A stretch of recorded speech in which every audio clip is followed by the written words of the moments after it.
All right, friends, we should be on page 158. This is part 2 of lesson 3. Colonists are protesting. The last time that we met, we talked about different taxes, taxation without representation. They're upset that they have to pay for the French and Indian War. Now there's going to be another event that is going to lead to really hard feelings. So the losing of being able to move into that land during the French and Indian War. The king and parliament is going to pass lots of laws that are requiring the colonists to be taxed without being represented. Now they're going to continue to protest, and some people are actually going to die during something called the Boston Massacre. So we're going to be moving ahead with why the Revolutionary War happened. A reminder that we're gaining information about the revolution, but we're also looking to summarize key people that are going to impact life during that time period. So keep in mind we are talking about key people as well. All right, protests in Boston. And there's a picture that is there. This is a very famous picture made by Paul Revere. You might recognize Paul Revere's name as a figure during this time period who helped warn people before the battles of Lexington and Concord, the first battle of the Revolution.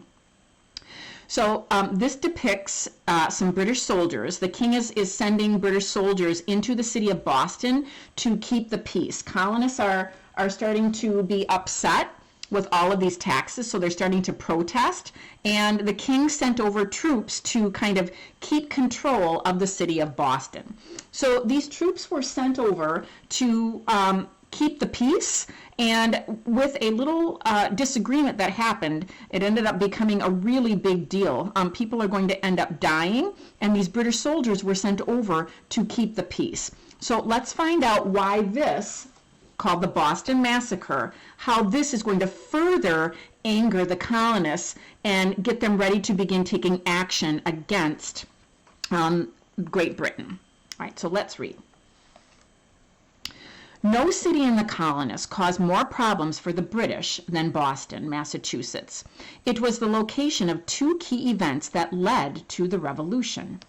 The Boston Massacre. On March 6, 1770, colonists gathered at the Boston Common House, where taxes on goods from Great Britain were paid. The group included Crispus Attucks. I would like you to really remember this gentleman's name. He's going to be key, a very key person in the events that occurred at the Boston Massacre. So Crispus Attucks, a person who had escaped from slavery. Historians are uncertain exactly what happened next. It seems that a number of the crowd insulted a British soldier who knocked the boy down. Other colonists threw snowballs at the guard. British soldiers fired into the crowd, killing 5 colonists, including Attucks. This event became known as the Boston Massacre. Another event that is further going to cause the colonists to become angry and protest. So we've got the taxes being passed, we've got the Boston Massacre with people being killed, and people are going to die that were really unarmed people. Now the colonists are further going to protest in 1773 at an event called the Boston Tea Party. Let's find out what happened there and how these feelings are going to further make those angry thoughts and angry feelings with the colonists get even larger. So let's read about the Boston Tea Party. The British government repealed the Townshend Acts, but it passed the Tea Act in 1773. So they get rid of one tax, they pass another. They get rid of that tax, and then they pass another. So they are still trying to pay for that French and Indian War, but they just keep taking away one tax and replacing it with another. The colonists continue to be upset because they have no voice in the money that they are being forced to pay, and it's upsetting to them with good reason. The British government repealed the Townshend Acts, but it passed the Tea Act in 1773. This act was passed to help the British East India Company. Parliament allowed the British East India Company to sell tea in the colonies without paying import taxes. Instead, a tax was placed on colonists who bought the tea. The tax was low, but colonists were angered that another law had been passed without their consent or approval. Taxation without representation. In November 1773, 3 British East India Company ships entered Boston Harbor. Colonists refused to allow the ships to unload the tea. The governor of Massachusetts, Thomas Hutchinson, ordered the ships to stay in the harbor until the tea was sold. On the night of December 16, 1773, about 50 Sons of Liberty, some disguised as Mohawk Indians, boarded the ships. They broke open the tea chest and emptied them into the harbor. Similar attacks took place in Annapolis, Maryland, and New York City. However, this event became known as the Boston Tea Party. And if you look at the picture that is here, this is a depiction of the Sons of Liberty that are in disguise. They sail out to the harbor where the tea ships are forced to anchor out, and they go aboard the ships. They open up or axe open the cartons of tea that are there, and they dump them into Boston Harbor as a protest that they should not have to pay a tax on the tea that they are wanting to buy and enjoy. They feel like they should not have to pay that tax. The British Parliament responding by closing Boston Harbor until the colonists paid for more tea. Town meetings were banned, more British soldiers sent to the colonies. Colonists called Parliament's actions the Intolerable Acts. Intolerable means unbearable. The Intolerable Acts united the colonists against Great Britain.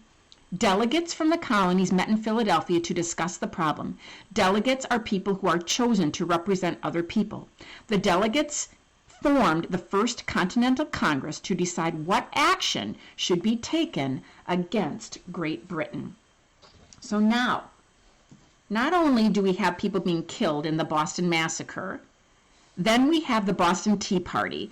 The king and England is so enraged by the acts of the colonists that he begins to punish the colonists by doing what the colonists refer to as the Intolerable Acts.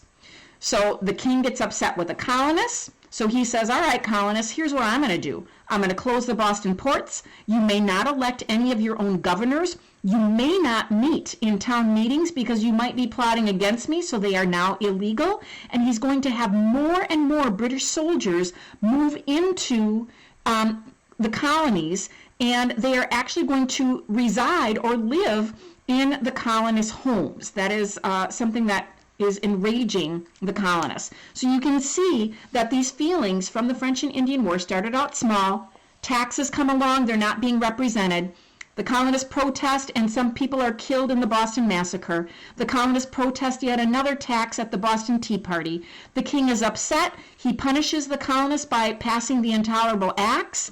And now we are getting close to it erupting. The snowball is getting even bigger and bigger, and we're close to the start of the revolution. So keep in mind that those key people, Crispus Attucks, the Sons of Liberty, are going to be people that you are going to want to keep in mind as people who are going to highly affect the outcomes of events leading up to the revolution. I hope you learned a lot, and I will see you next time for Social Studies.